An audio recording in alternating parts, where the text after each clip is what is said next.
Beginilah kondisi tanggul saluran irigasi yang berada di Desa Tegalrejo, Kecamatan Tugomulyo, Kabupaten Musirawas, kembali jebol akibat material bangunan yang tidak kuat menahan derasnya air irigasi. Ambruknya saluran irigasi ini terjadi setelah sebelumnya terkikis derasnya air sehingga membuat longsor di bahu tepian irigasi hingga menyebabkan runtuhnya bangunan pintu pengali irigasi tersebut. Kondisi ambruknya irigasi ini mulai dikeluhkan oleh para petani di wilayah Kecamatan Tugomulyo, Musirawas. Pasalnya jebolnya irigasi tersebut dipastikan dapat memutus pasokan air ke puluhan hektar lahan persawahan milik para petani dan terancam gagal tanam.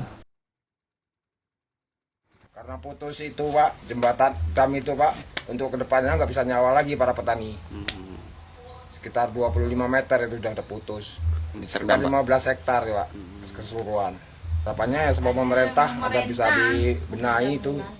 Para petani berharap kepada pihak pemerintah daerah Kabupaten Musirawas agar dapat memperbaiki saluran irigasi yang jebol sehingga para petani dapat bercocok tanam di musim tanam berikutnya. Tim Liputan, Sriwijaya TV.